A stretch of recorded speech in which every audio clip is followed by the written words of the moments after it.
Hi, this is Kim with Mom's Creative Moments. Welcome back to my channel.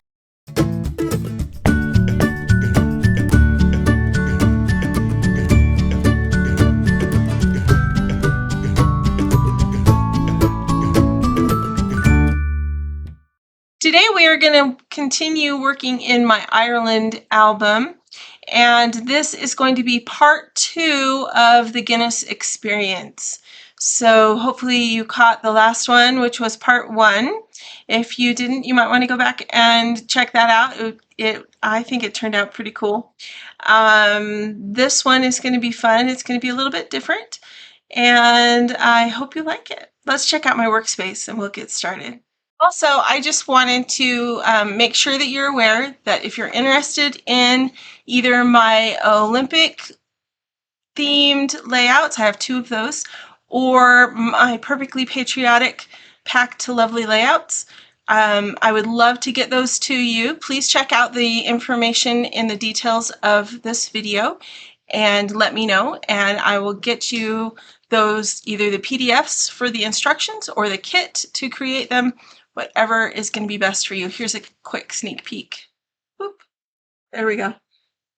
Of some of those. So the Pack to Lovely layouts is actually 5 double page layouts, and the Olympic rings and the Olympic cauldron are both double page layouts. So just so you know, check out that information. I would love to get that to you.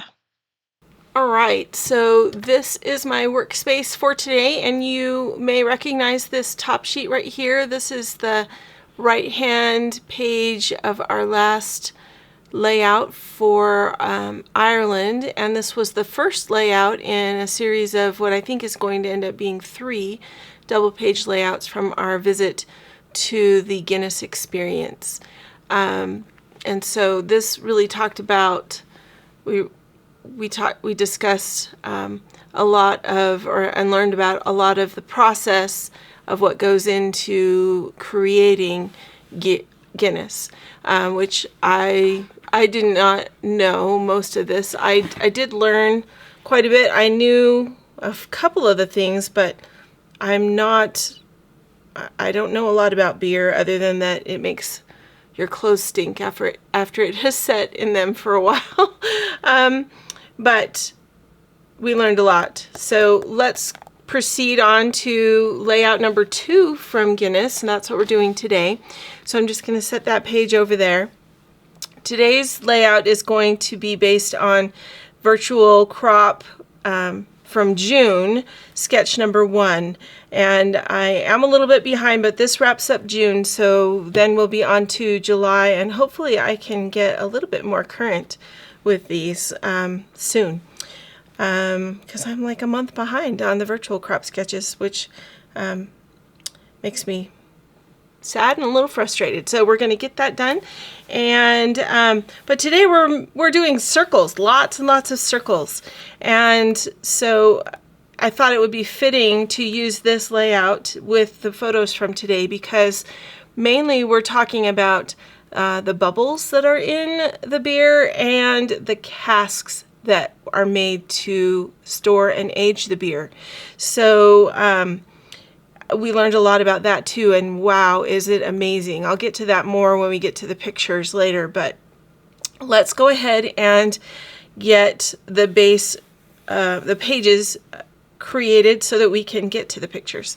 So I've got my CM Circle Maker out. We're going to use that today, and we're also going to use the circle punch, because this punch is the exact size of these small circles that need to go around, 1 3/4 inches. So so I'm excited about that. That will make doing those circles all that much easier. Let me just move these aside for a second and talk to you about paper. Before I do that, I do have permanent and my repositionable adhesive out. I always keep those handy, just so that you know. Let's talk about the papers. So I have red. I have 2 sheets of red cardstock, 2 sheets of white cardstock, 2 sheets of the wooden papers that come in that, let me show you. just have to grab it.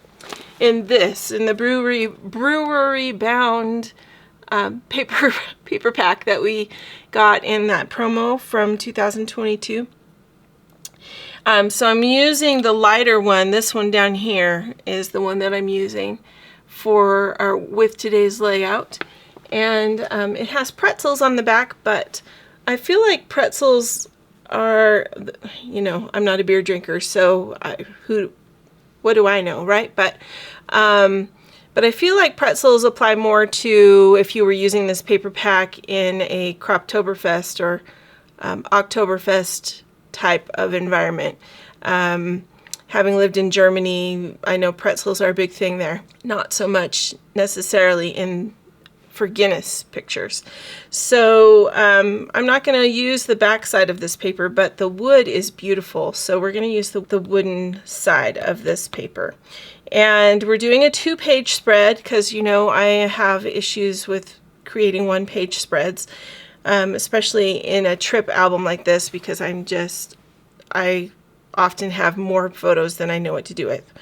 And then I also have a bunch of just sort of extra pieces that I pulled that I thought would be fun to make the circles out of. Now, so just so that you know, I did try to count and figure out how many circles we would need.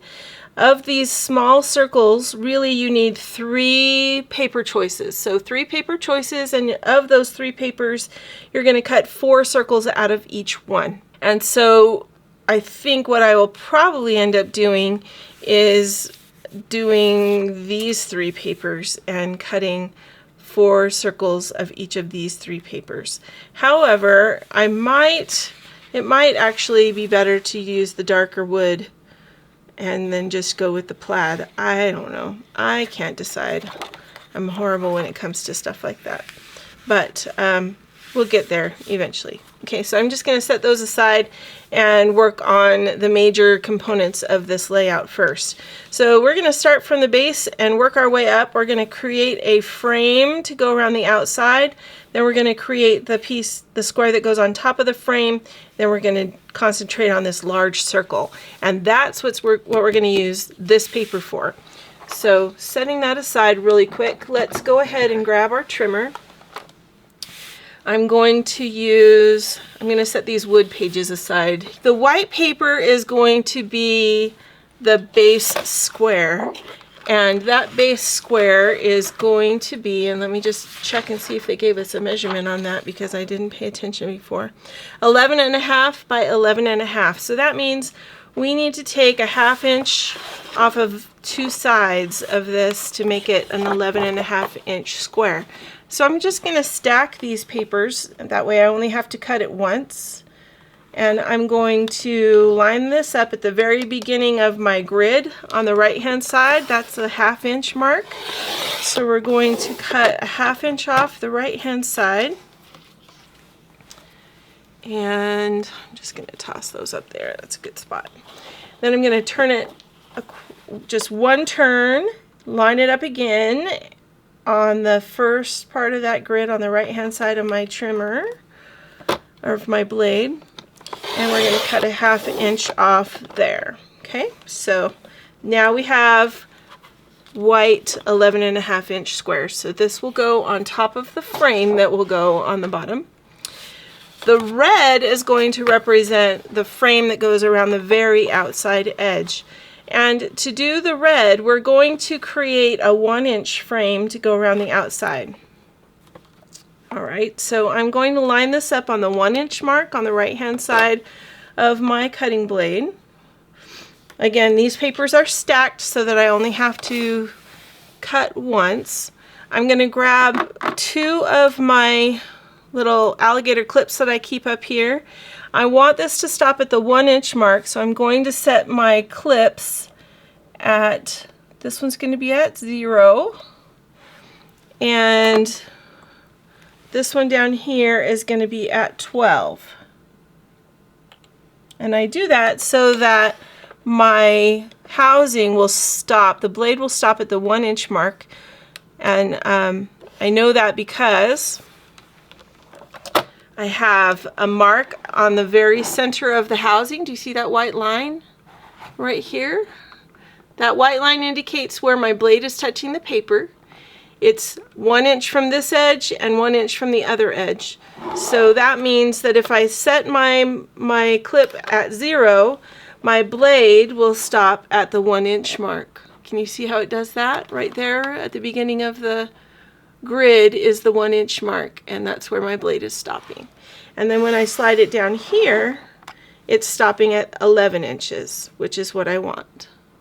Okay, so that way, each time we turn our paper, the clips are going to help us not go too far in either direction. Okay, so I'm going to start here and go down.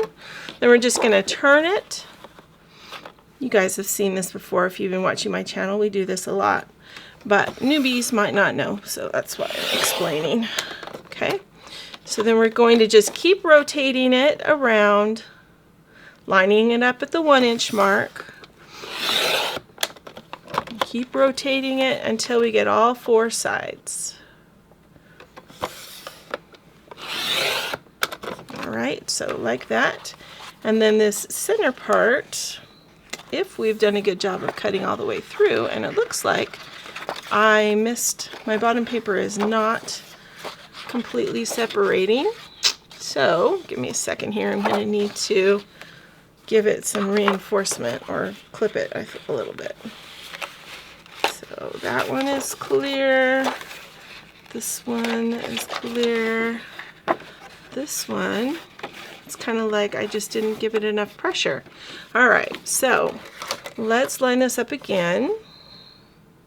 And this is all going to be underneath the top sheet. So if when you line it back up, if you have the same problem I did, and you line it back up and you have you're a little bit off, it's not going to be horrendous because it'll all be covered up. So do not despair. Ooh, I have another area that didn't quite get cut. All right, I need to work on my pressure apparently. Okay, so we've got these pieces of red that are left over. We may use those for mats. I'm not really sure yet what I've decided to do about that. Oh, no, we're not going to use them for mats. I know exactly what we're doing with that. Never mind. I'm sorry. I'm crazy. Never mind.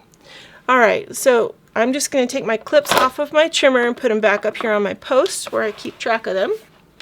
And grab these base sheets and put my trimmer away for a second.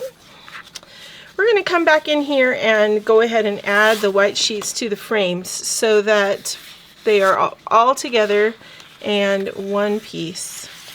That way it'll be easier to keep track of. So I'm going to grab my permanent adhesive. I'm going to use my white sheet and add my permanent adhesive in about 5 places down each of the sides. All you need is about a 1/2 inch of adhesive in each corner, in the center of each side, and then in between all of those. Then we're going to center this on the frame that we just made out of the red. And go ahead and press it down.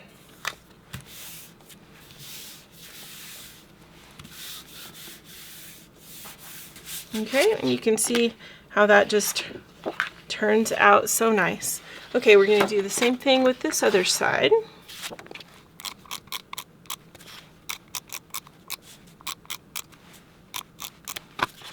All right. Just centering it, eyeballing it the best I can.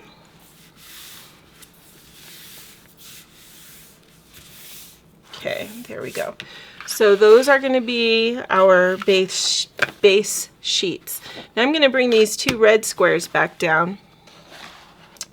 And these we are going to cut some circles with. And I'm going to cut some rings. So let's find the center of these circles. I'm going to grab a Post-it note. and place right in the middle, or as close to right in the middle as I can, eyeballing it. I'm going to do the same thing with this one. Okay. Then we're going to do some measuring. So I'm going to grab, whoa, hello, look at that. I just found some money. That was from my event last weekend. I need to put that away. Okay, so I'm going to use my zero centering ruler. I'm going to find the middle of this piece of paper. Now, it's helpful that I work on a grid. My mat has a great grid already printed on it. So I know that this square is going to be 10 by 10. So that means that I can count 1, 2, 3, 4, 5 and know that this line right here is going to be the middle of my paper. So I can just line up my ruler on that line. Grab a pen real quick. Just marking the center. Then I'm going to count 1, 2, 3, 4, 5 and know that this line right here is the middle vertically. Okay, and now I'm going to use my ruler and find where 1 1/4 inches from that horizontal line is located. Okay, so I've gone 1, 2, 3, 4, 5 quarters up from this edge that's closest to me, and I've aligned that with the horizontal line I drew on there. Can you see that? Okay, so then I'm going to just draw a quick line across there. Okay, so this is 1 1/4 inches between here and here.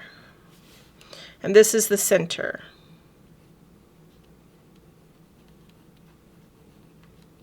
Okay, so that's going to allow me to be able to find the center again if I need it, if something gets moved or I need it in any way, shape, or form. Okay, so I'm going to do the same thing real quick with this sheet, and then we'll get rocking with cutting our circles with our circle maker. All right, so here's our horizontal line. Here is our vertical line. Don't try to sidestep and not do one of these steps, because you do need all of these lines in order to do what we need to do, okay? All right, so there are my guidelines. I learned this step from Nicole So, who is an old friend of mine from years ago. We are military spouses. Both of our husbands are retired now, but we met at Fort Bragg and have been friends ever since, which is lovely. All right, so I set my circle cutter to 8.3, or that's how I measure it. But each of the white marks on your circle cutter are basically 2/10 of an inch. And I'm going to the third one, so 8 and then 1, 2, 3 marks over is where I'm going. And basically it's 8 6/10. What the measurement on the virtual crop sketch is says to put it at, or to make an 8 5/8 circle, but that's kind of tricky with the circle cutter, so I'm doing 8.6, and that will work for what I need. Okay, so I'm going to first of all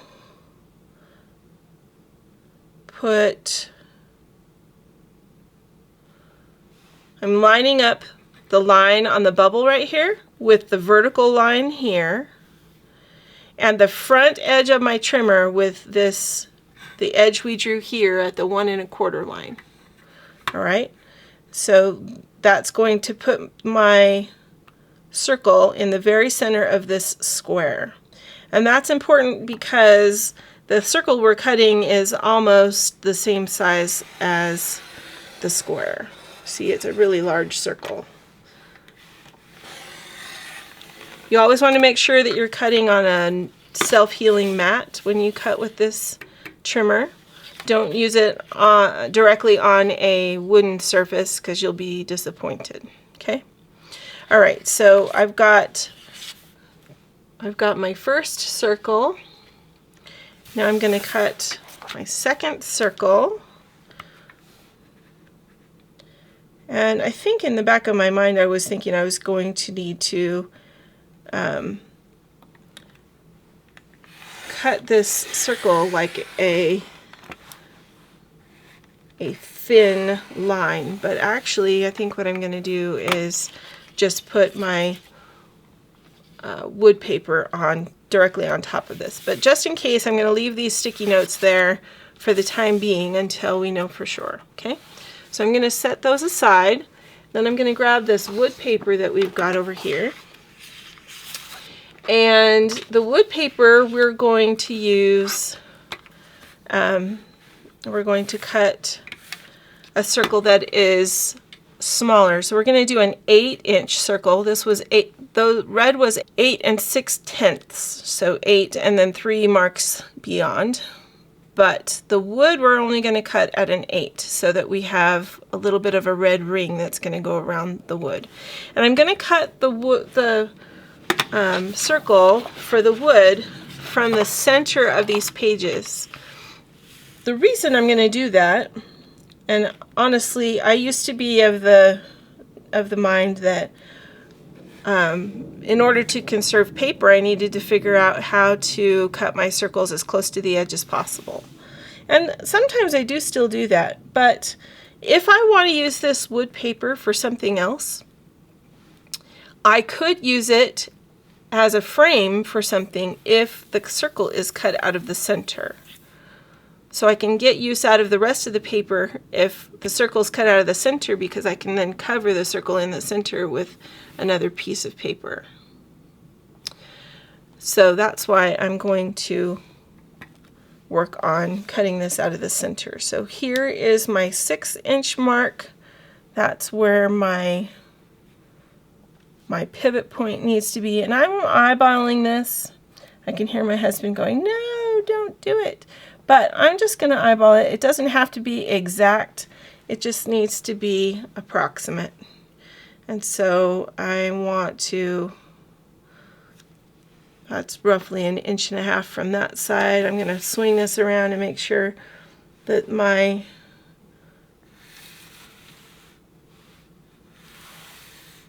blade is about the same place. We're going to move it this way just a smidge. Okay, so we've got roughly about 1.5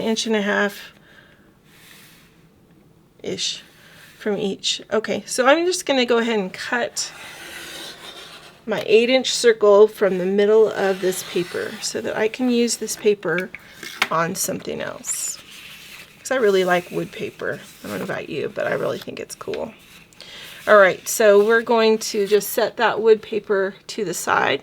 I'm going to grab my circles again, and we're going to have our wood in the center. And I know this may look odd for me to use red, such a dynamic color, around the edge of this circle, but trust me on this, okay?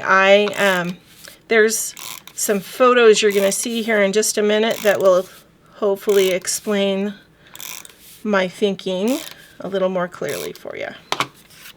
Alright, so we're just going to take our circle and we're going to place it right in the middle.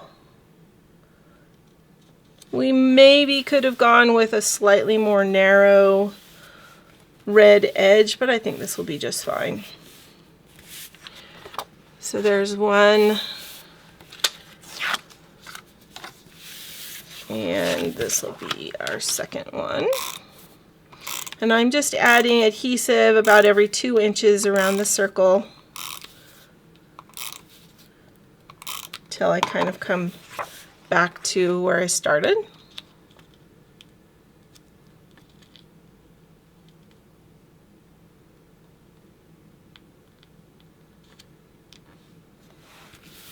Okay, so like that. All right, now let's punch some of these circles out. And I'm gonna keep one of these kind of handy so that I can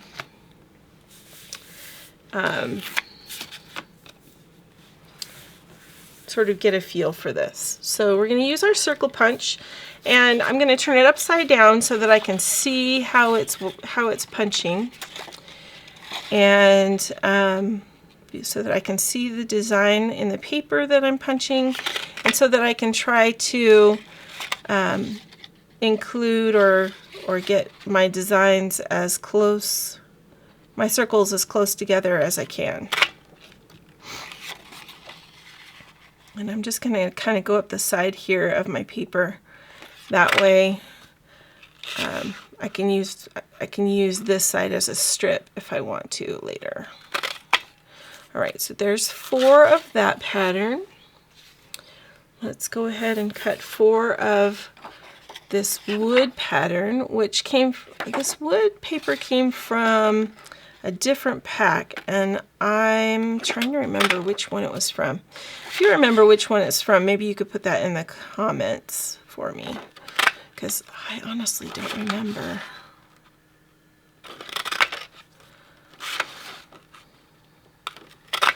Sometimes if I'm just about done with a pack of paper, I will start dividing it up. And wood, I have a separate envelope or separate Ziploc bag that I keep all of my wood scraps in, mostly so that when I need something wood, I can just find it really easy and fast, rather than having to go through a bunch of packs of paper searching for wood paper.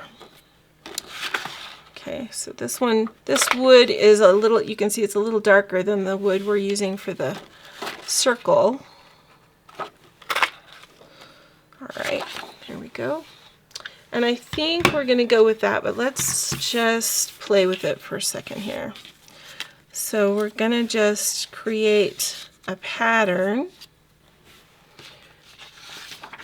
I'm going to sketch back over so you can see it a little better. Okay, so they've just got the circles kind of making a pattern around the top, and they are just barely coming together and meeting. So that's what I'm going to do. And they don't go all the way around the circle. You'll notice, because you've got photos that are covering it. So we're not going to worry about it going all the way around. In fact, we can only see 1, 2, 3, 4, 5, and a little bit of a 6th circle. So we're going to do a full 2 rows, or yeah, 2 sets there, and then 2 sets at the bottom. And I think that will work. So let me add some adhesive to these, and then we will be on our way. I'm going to use my repositionable adhesive for these so that if I need to move them around, it'll be a little easier. And I'm only putting adhesive just at the bottom. And then let's see, I want to make sure some of these knots, I'd like for those to show. So hopefully that will happen. It'll just sort of depend on how the photos get laid out, and I have not tried that just yet, so we're going to find that out together. So I'm just making the edges meet, and then going ahead and pressing down that adhesive.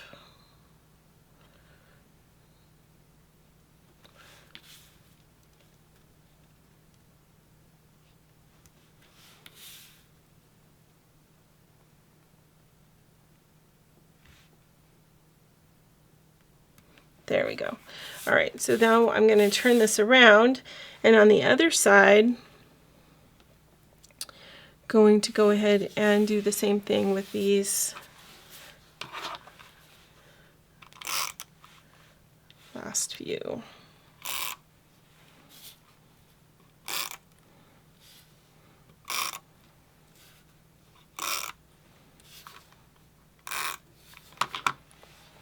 Okay, so let's start again with our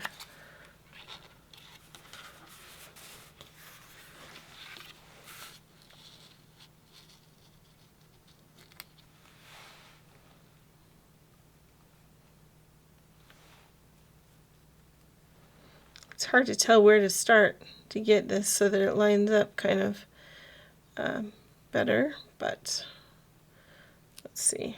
I'm going to try to make these at an even point on my mat so that the edges of the circles are in the same place, and then I can start I'll start lining this up. Let's go there. So there's roughly 1, 2, 3.5 inches between these two edges on the circle. We'll see if that works. Again, that's why I'm using repositionable adhesive, because I'm not entirely certain that my way of thinking is sound. So let's try it and see.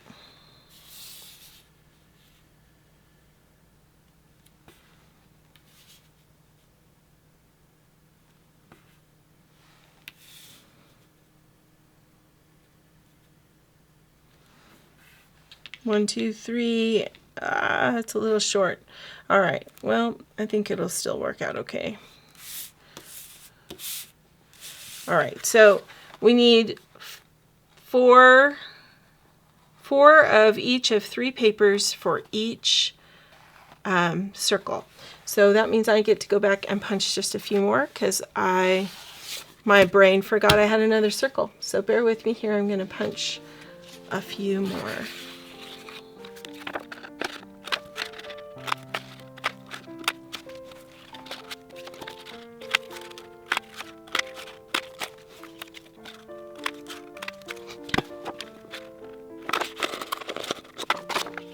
All right, so now we're going to actually let's find this one.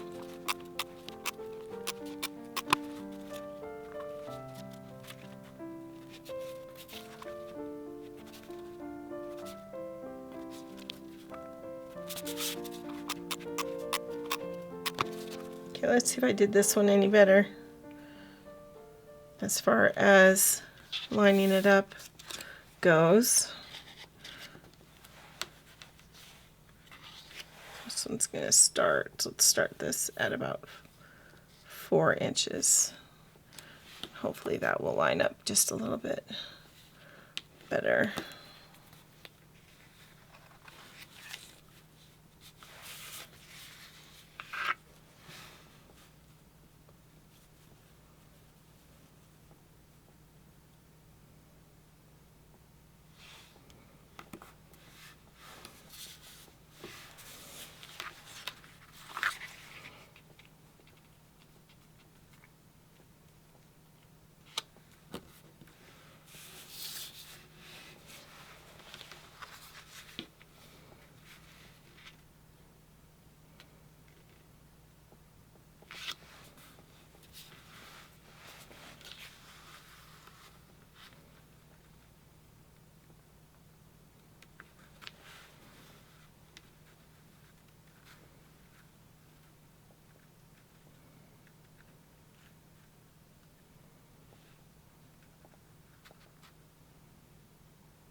Well, I think that'll work.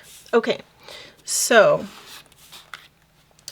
now what we're going to do is go ahead and grab our base sheets, and this is going to go right in the middle of each of these base sheets. But let me grab our photos real quick, and we'll sort of lay those out and see if we want to go ahead and add any, let's see, I think I'm gonna lean those kind of in towards each other. The wood grains are gonna be very off, so maybe I can fix that just by popping this off and switching it, turning it a little bit, because that's going to bug me. I don't know if it would bug you, but it's going to bug me. Okay, so I'm just going to turn this a little bit. If this is going to be kind of this direction, then this paper I would want to be kind of more like that. Okay, so let's go with that. All right. So now the paper is a little bit more the same. It's not exact, but that's okay. I just wanted it to not be obviously totally going an opposite wonky way.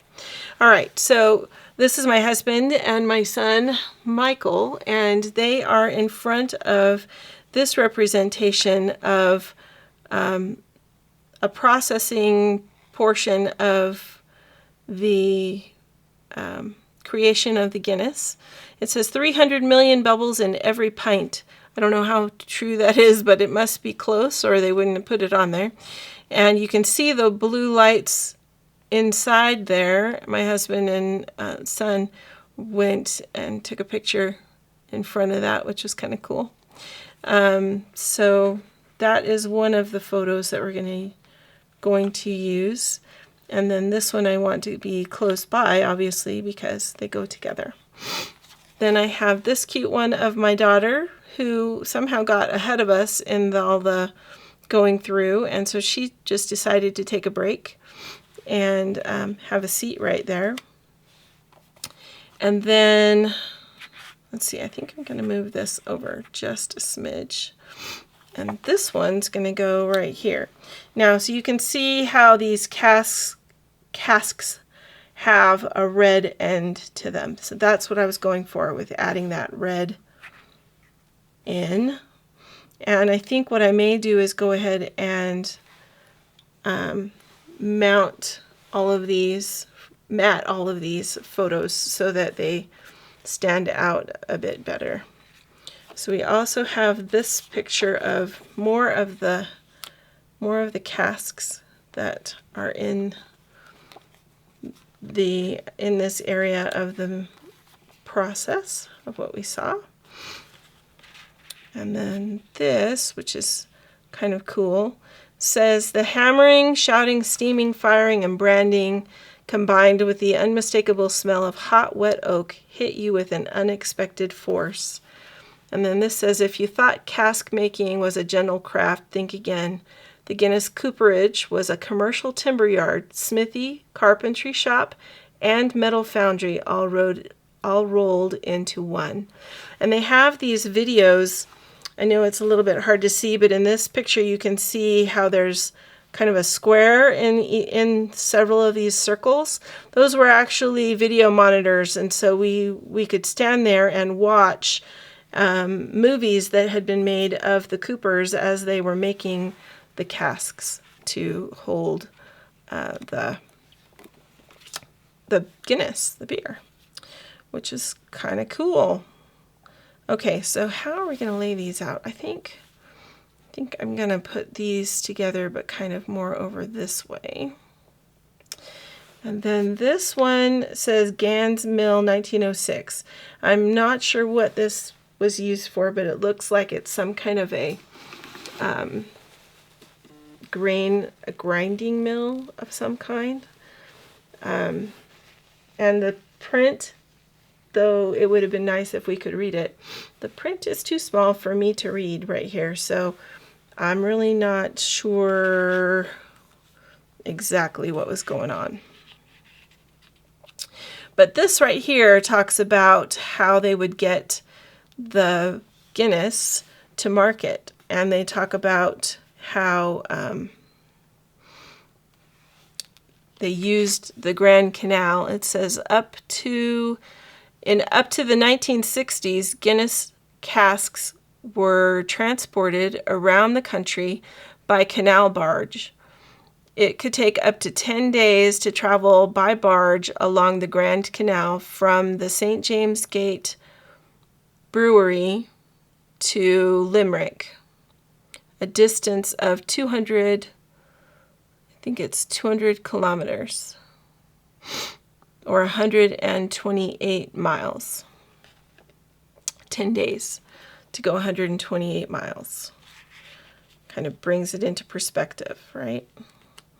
So maybe we'll do like that. And maybe I should just punch another circle so that we can see this better. Okay, I'm going to bring this one down and this one over so we can cover the gap there. And then maybe move this one up. This one I can trim and make a little more narrow this way, and I think I'm going to do that because it's a little wide.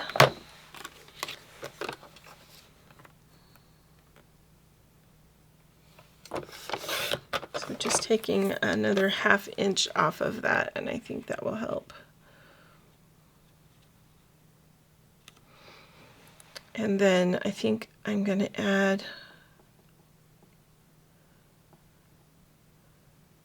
well, we could just put those together and then it's harder to see that there was any kind of a break.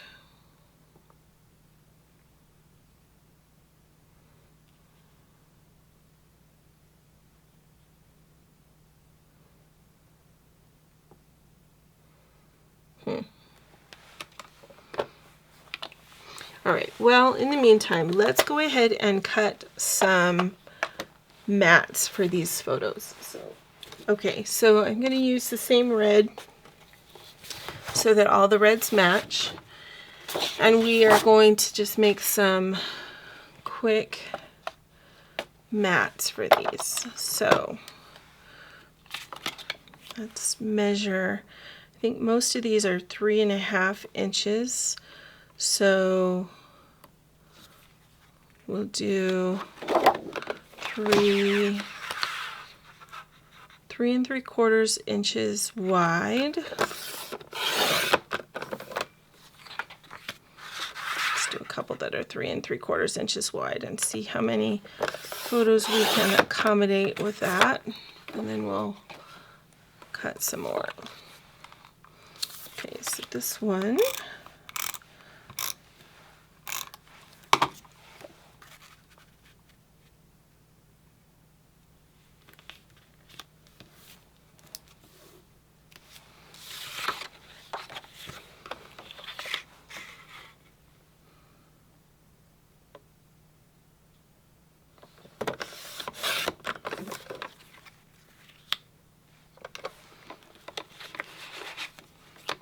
Is this one? That one is 4 inches, so that one's going to need to go on here. I trimmed all these photos so they're all slightly different, which can make making mats a little bit crazy.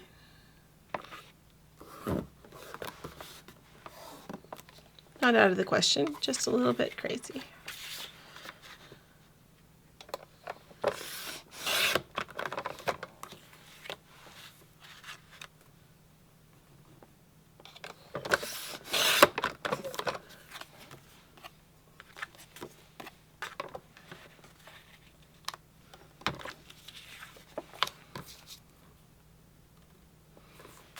This one is also 4 inches wide, so I'm going to add it to the rest of this paper, this strip right here.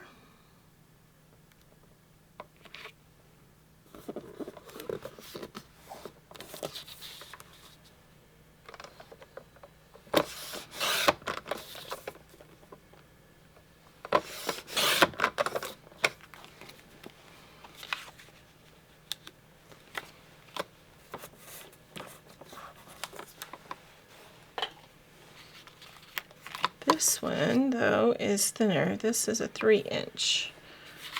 So I can still put it on here.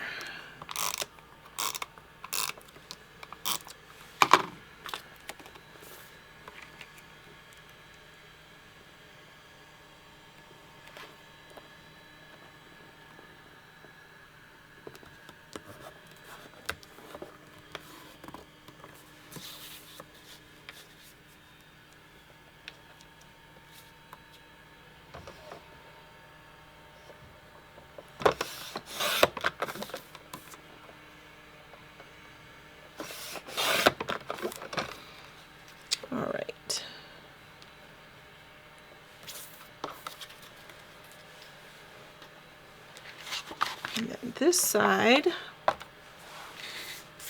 pretty sure this is 3.5. Yep. So I'll go ahead and add this to this strip.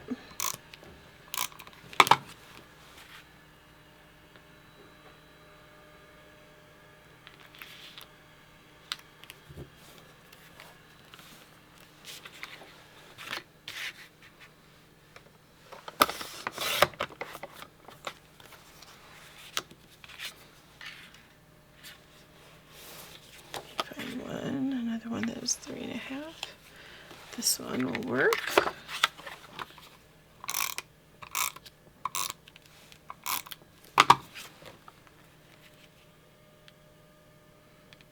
When I'm trimming my photos so that I can fit more of them on a page like this, I do try to keep, most of the time, to keep them a similar size. I find that that generally helps, especially when you get to this stage. If they're all the same width, it makes it easier, faster process to create your mats.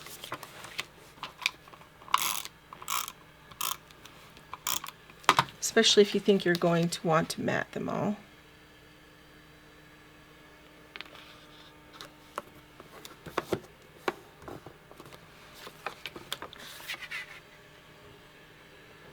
I don't always mat all of my photos, so don't think I'm completely nuts. Because matting takes a long time to do. And I feel like it's not always necessary, although there are different schools of thought. Some people always mat every single photo. And if you're one of those people, then more power to you. I just don't always feel like it's necessary to spend the time doing that. So, but it does make the page look really nice. And it helps give definition to each one of those pictures.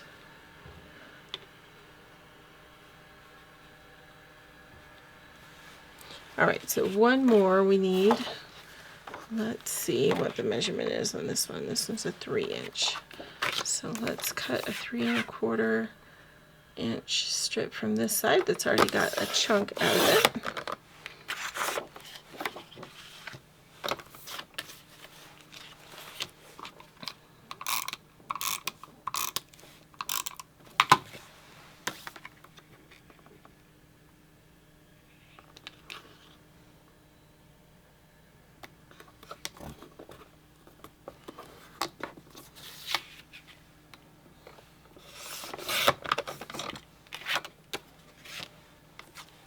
Alright, so now we've matted every photo.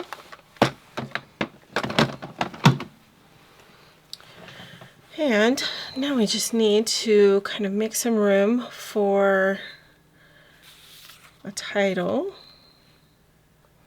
I'm going to overlap those just a little. I'm going to bring this one down. Bring this one down and over. Whoops. If we do that, then we leave that gap right up there. Well,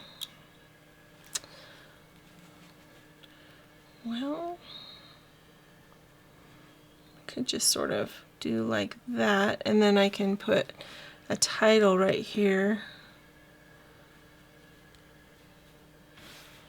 for it. Can rotate my spheres just a little bit. My circles. There, yeah, that works better.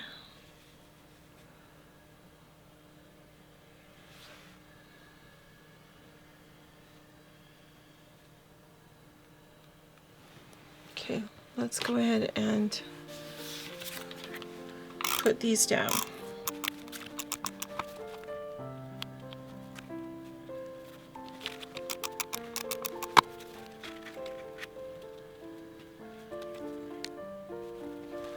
Okay, that's going to leave some room for embellishing, which is good.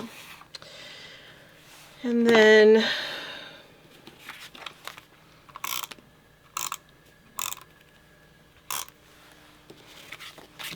the difficulty with this page is more the fact that I have an odd number of photos, so it's not going to look the same as the other.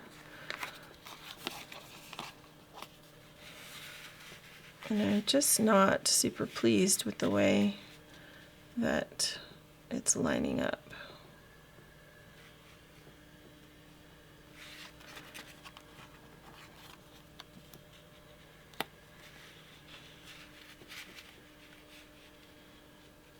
I do like it better like that though. We'll make both of these kind of tilt to the same side. I think that covers up my gap over here. Of course, I don't have my... Oh, you know what I just realized? We never adhered the larger circles. So those are only stuck on there by my photos. So I think I'm just going to add a little bit of adhesive behind there, just because it will make me feel better. But really, the photos are keeping everything where it needs to be, so I suppose that works. All right.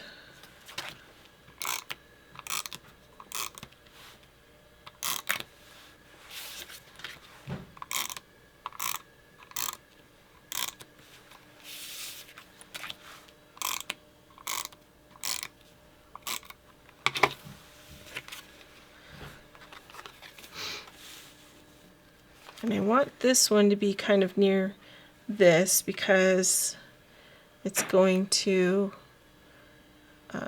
speak to the fact that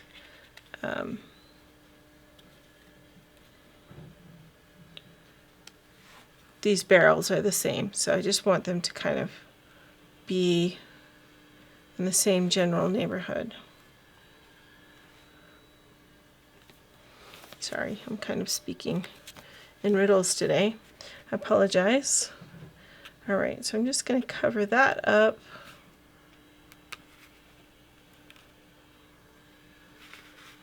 A little bit. Maybe I'll scoot this over so we can see a little more of those barrels. I like that better.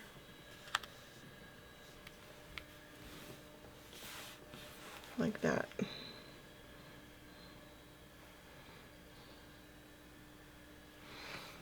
All right, so now we just need some embellishing going on. Let's find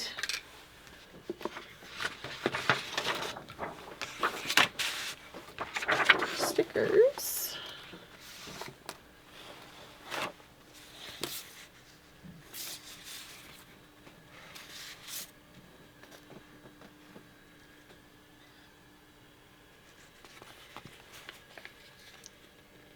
I've got some fun little things that we could add to this. Let's see about something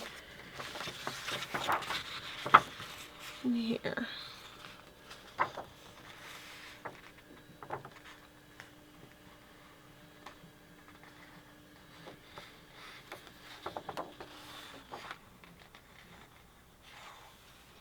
I don't know about any of these because they are all so big and I don't really have a lot of extra space on here or anything I want to cover up. So I think I'm going to hold off on those. Let's just use something small, and maybe I can use something else. What else could we use?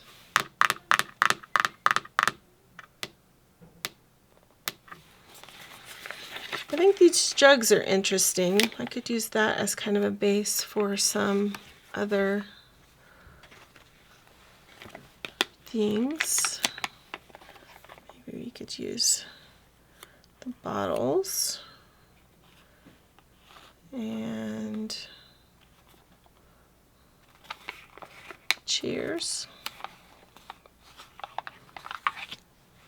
I don't have a punch that has a barrel, but that would be a cute punch to have. I wonder if we'll ever get a punch that has a barrel on it. I think that would be cute. I'm just going to make a cluster kind of like that. And then we'll put the cluster, let's see, if I put a title up here, and then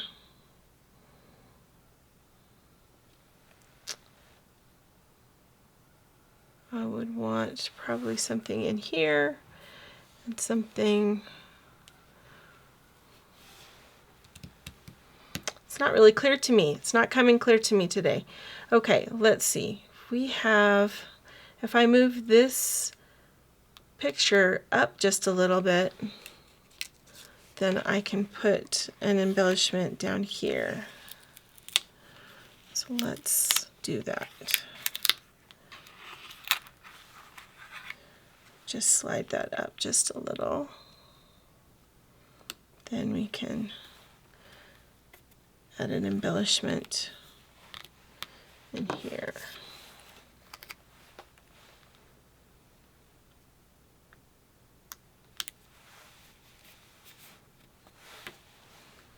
Like that.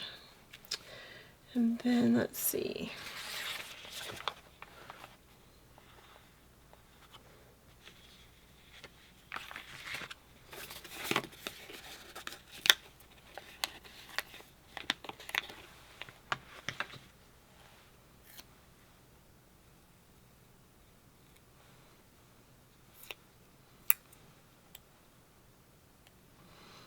Can just use some bottle caps and make a quick tiny one that we can stick maybe right here, kind of in the middle. That will carry some of this golden color up there, which I like. And then we'll have the title over here, and I'll add some more little touches to that. Probably these other two little bottle caps that are here will go on the title. Here's another one we could add, so that would be 3. All right, I think I'm going to go with that for today. So this, let me know what you think about this. I think there's a lot of red, and so I don't know, maybe I should have used a different color to match the photos with other than red, but I like red, so I don't know, but it's done. And I think it's kind of cute to have the circles representing the barrels, like these barrels right here. Again, this was virtual crop number 1 for June, in case you are looking for some added assistance with that particular layout. And you'll see this again when we do the flip through when I'm done with the album. All right, thanks so much for joining me today. I hope this has been fun, and I hope that it's been enlightening for you and given you some ideas to use in your own albums. And until next time, I hope you have many more creative moments. Make it a great day.